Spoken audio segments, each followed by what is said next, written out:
महंत श्री राम बापूजी, समाजना सौ आगेवानो, लाखों संख्या में आवेला सौ श्रद्धालु भाईओ ने बहनों, नमस्कार। जय ठाकर। सौथी पहला तो हूँ भरवाड़ समाजनी परंपरा अने सौ पूज्य संतों ने, महंतों ने आ समग्र परंपरा माटे जीवन खपावी देनार सौने श्रद्धापूर्वक प्रणाम करूं छूं। अने आजे तो खुशी अनेक गणी वधी गई है। आ वखते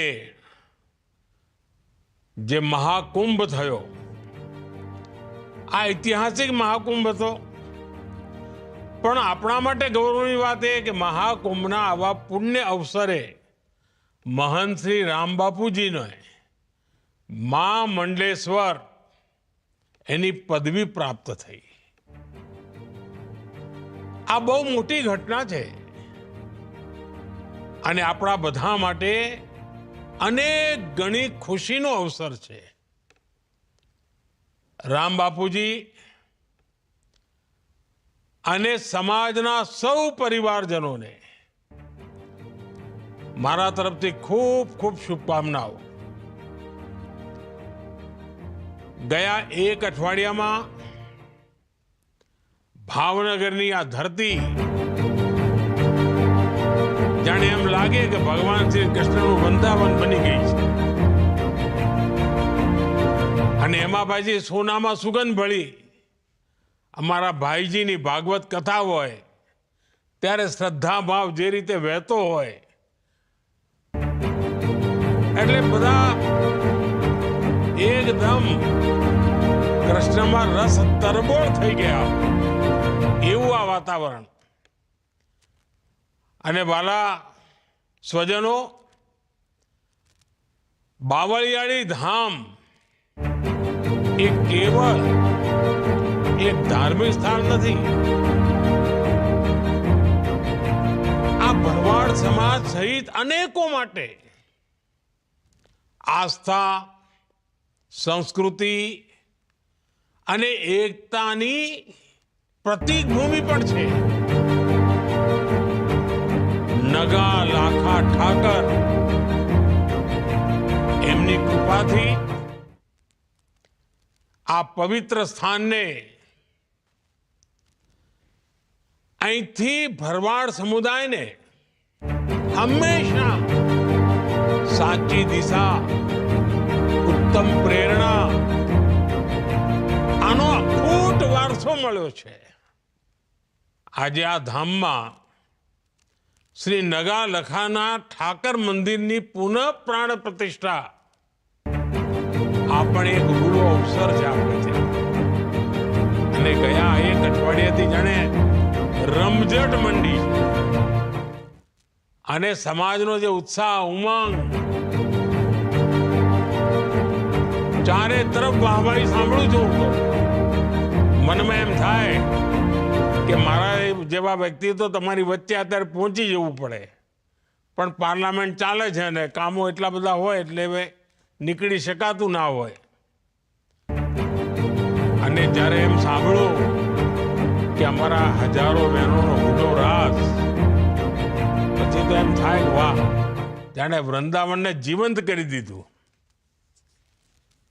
આસ્થા, સંસ્કૃતિ અને પરંપરા આનો આ મેળ, એનો આ મેળાવો मनने चित्तने आम प्रसन्न करी दे। आ बधा कार्यक्रमोनी वच्चे जे कलाकार भाईओए बहनोए भाग लीधो अने आखाए प्रसंगने जीवंत बनाव्यो अने समयानुकूल समाजने संदेश आपवानो ए पण एमणे कथा द्वारा आप्यो। अने मने खातरी छे भाईजी पण દર મિનિટે કંઈ ને કંઈ તો આપણને સંદેશો આપવાના જ છે. આના માટે પણ જેટલા અભિનંદન આપવું એટલા ઓછા છે. હું મહંત શ્રી રામ બાપુજી અને બાવળિયા ધામ આના પાવન અવસરે મને સહભાગી બનાવવાનો જે અવસર મોકો મળ્યો, મારે માટે ખુશીનો પાર નથી. મારા માટે આભારના શબ્દો ઓછા પડે, ઉપરથી મારે તો ક્ષમા માગવી પડે કે આવા પવિત્ર અવસરે હું આવી નથી શકતો. કારણ તમારા બધાનો મારા પર પૂરેપૂરો હક છે. પરંતુ જરૂર એ બાજુ આવવાનું થશે કોઈ વાર, ત્યારે હું જરૂર માથું નમાવા આવવાનો જ છું. વાલા મારા પરિવારજનો, ભરવાડ સમાજ સાથે, બાવળિયાળી ધામ સાથે મારો કઈ નાતો આજનો નથી, લાંબા સમયથી જોડાયેલો છું. અને ભરવાડ સમાજની સેવા અને ભરવાડ સમાજની પ્રકૃતિ પ્રેમ, ગૌ સેવા, આ બધી બાબતો તો એવી છે કે એને શબ્દોમાં ન વર્ણવી શકાય. અને આપણે બધા તો દરેકની જીભે એક વાત તો હંમેશા નીકળે, ક્યારે ભૂલાય નહીં. નગા લાખા નર ભલા, પચ્છમ થરાના પીર, ખારા પાણી મીઠા કર્યા, સૂકી નદીએ ચલાયા નીર. આ ફક્ત શબ્દો નથી, પરંતુ એ યુગમાં એમ કહીએ ને આપણે, નેવાના પાણી મોભે ચડાયા, એવા કામો, સેવા ભાવ એમાં પ્રકટીકરણ દેખાય. ડગલે ને પગલે સેવાની સુવાસ. અને આજે સદીઓ પછી પણ એ લોકો યાદ કરે. મને પૂજ્ય ઈસુ બાપુ દ્વારા જે સેવાઓ થઈ છે એનો તો પ્રત્યક્ષ સાક્ષી કહેવો, જોવા મળી છે. એ સેવાઓને મેં જોઈ છે. આપણા ગુજરાતમાં તો અવારનવાર દુષ્કાળ પડે. એક જમાનો તો 10 વર્ષમાં 7 વર્ષ આપણે દુષ્કાળમાં જીવીએ. અને આપણું ધંધુકામાં તો લોકો એમ કે દીકરીને ધંધુકા ના દેતા, બંદૂકે દેજો પણ ધંધુકા ના દેતા, આવું કહેતા. આપણું ધંધુકા, રાણપુર પાણી માટે વલખા મારનારો પ્રદેશ. અને એ વખતે પૂજ્ય ઈસુ બાપુની સેવાઓ, ખેડૂતોની મદદ કરવાની એમની ખેવના એ ઉડીને આંખે વળગે. હું જ નહીં, આખા ગુજરાતમાં એમણે જે કરેલા કામો છે ને એને તો દેવ કાર્ય રૂપે જ લોકો ઓળખાવે. અને એના વખાણ કરતા જીભ સુકાય નહીં એવી એટલા બધા વખાણ. આપણા વિચરતી જાતિના ભાઈ બહેનો, એના બાળકોની શિક્ષણનું કામ હોય, એટલું જ નહીં, પર્યાવરણ માટે પણ એટલું જ સમર્પણ. અને ગીર ગાયોની સેવા, કોઈ બી કામ તમે લો, આપણને આ પરંપરાના દર્શન જોવા મળે. વાલા સ્વજનો, ભરવાડ સમાજે હંમેશા પરિશ્રમમાં ક્યારેય પાછી પાની નથી કરી. ત્યાગની વાત હોય, પરિશ્રમની વાત હોય, હંમેશા આગળ છે. પણ તમને બધાને ખબર છે, હું જ્યારે તમારી વચ્ચે આવ્યો છું ત્યારે કંઈક કડવી વાત કર્યા વિના રહ્યો જ નથી. હું હંમેશા કહું ભરવાડ સમાજમાં આવું કે ભાઈ હવે લાકડીઓનો જમાનો ગયો, હવે બહુ લાકડીઓ લઈને ફર્યા, હવે તો કલમનો જમાનો છે. અને મારે ગર્વ સાથે કહેવું પડે કે ગુજરાતમાં જેટલો સમય મને સેવા કરવાનો મોકો મળ્યો, મારી વાતને ભરવાડ સમાજના નવી પેઢીએ સ્વીકારી. બાળકો ભણી ગણીને આગળ આવવા માંડ્યા. અને પહેલાં તો હું કહેતો હતો કે લાકડી મૂકો અને કલમ પકડો, અને હવે તો હું કહું છું કે મારી દીકરીઓના હાથમાં એક કોમ્પ્યુટર હોવું જોઈએ.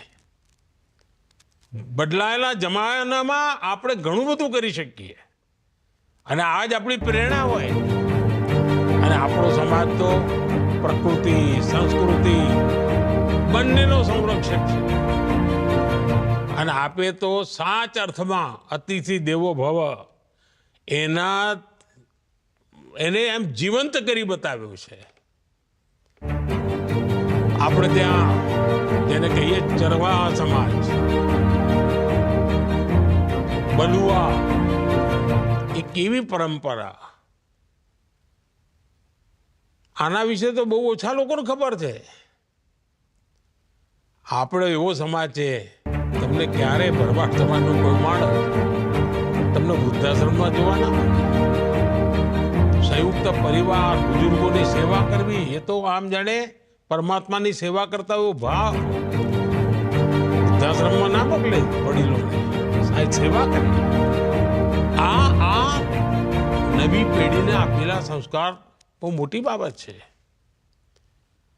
ભરવાડ સમાજના સામાજિક જીવનના જે નૈતિક મૂલ્યો છે, એના જે પારિવારિક મૂલ્યો છે, એ હંમેશા મજબૂત કરવાનો પેઢી દર પેઢી પ્રયાસ કર્યો છે.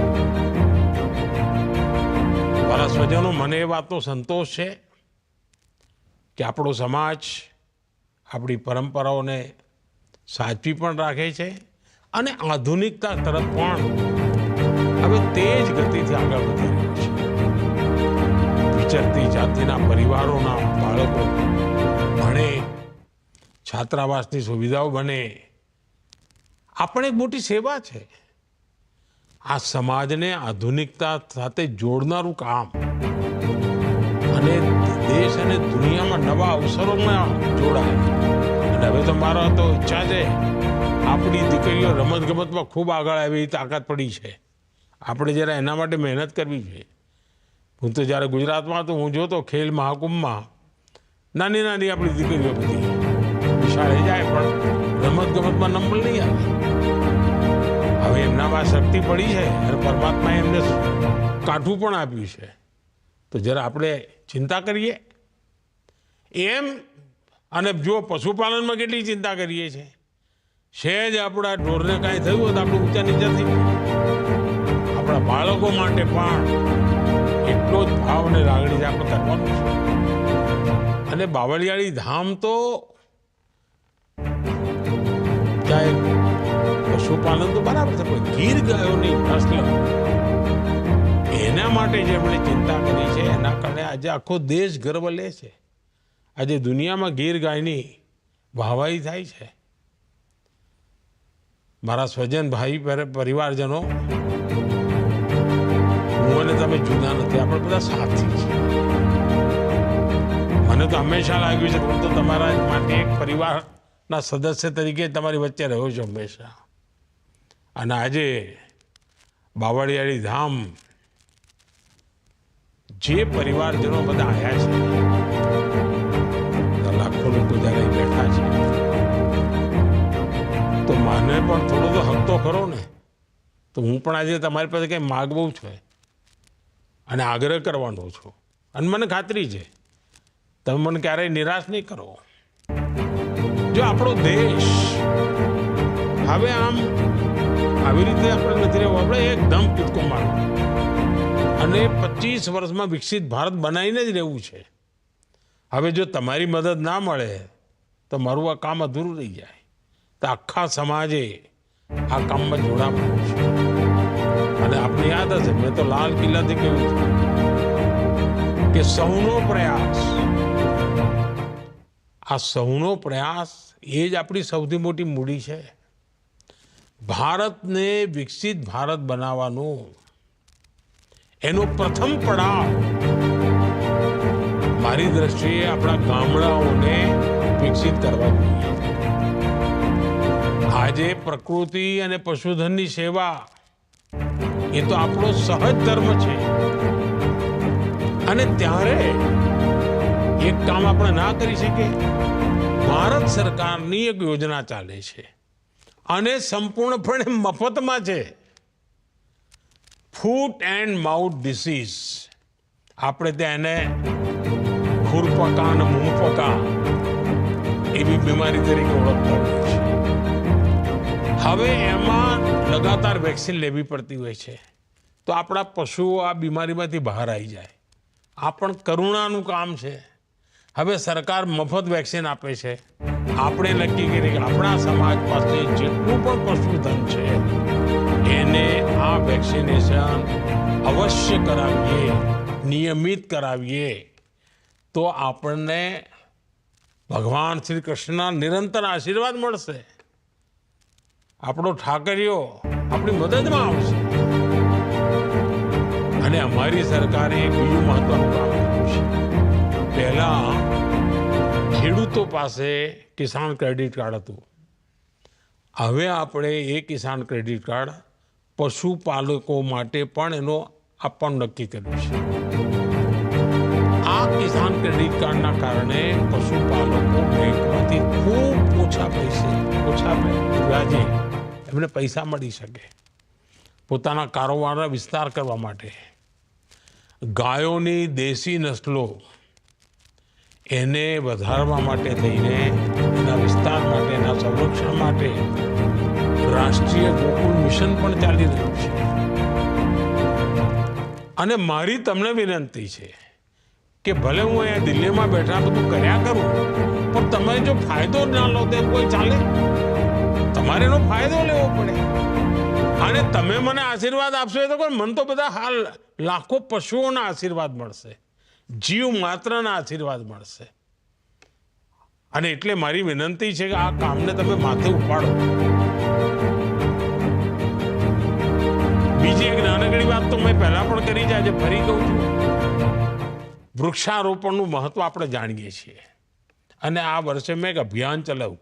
દુનિયાના લોકો એની વાહવાહી કરે છે. અને મેં કહ્યું ભાઈ, એક વૃક્ષ આપણી માતાના નામે, માતા જીવિત હોય એને હાજર રાખીને વૃક્ષ વાવીએ, અને માતા ના હોય તો આપણે એનો ફોટો સાથે રાખીને વૃક્ષ વાવીએ. અને આપણે તો એવા ભરવાડ સમાજના લોકો કે આપણા ત્રીજી પેઢીના, ચોથી પેઢીના એ વડીલો 90 વર્ષે 100 વર્ષે જીવતા હોય, આપણે સેવા કરતા હોઈએ, તો આપણે માતાના નામે ઝાડ વાવીએ, વૃક્ષો વાવીએ અને ગર્વ કરીએ કે અમારી માતાના નામે છે, અમારી માતાની યાદમાં છે. અને આપ જાણો છો, આપણી ધરતી માં એને આપણે કેટલી દુઃખી કરી મૂકી છે. પાણી કાઢ્યા કર્યા, તરસી કરી દીધી, કેમિકલ નાખ્યા કર્યા, એટલે ઝેર એના પર પાથરી કર્યું. આ ધરતી માને ફરી સ્વસ્થ બનાવવાની જવાબદારી આપણી છે. અને આપણા પશુપાલકો પાસે જે પશુ છે એનું જે ગોબર છે એ પણ મોટું ધન છે. એ આ ધરતી માને નવી તાકાત આપે એમ છે. અને એના માટે જે પ્રાકૃતિક ખેતી જેની પણ પાસે જમીન હોય, જેને પણ અવસર હોય, ગુજરાતમાં તો આપણા ગવર્નર સાહેબ બહુ મહેનત કરીને પ્રાકૃતિક ખેતી માટે ઘણું કામ કરી રહ્યા છે, આચાર્યજી. અને મારી તમને બધાને લાગણી છે કે જે પણ આપણી નાની મોટી જમીન હોય, આપણે જરૂર પ્રાકૃતિક ખેતી તરફ વળીએ અને આપણી ધરતીમાંની સેવા કરીએ. વાલા સ્વજનો, હું ફરી એકવાર ભરવાડ સમાજના સૌ ભાઈ બહેનોને ખૂબ ખૂબ શુભેચ્છાઓ આપું છું.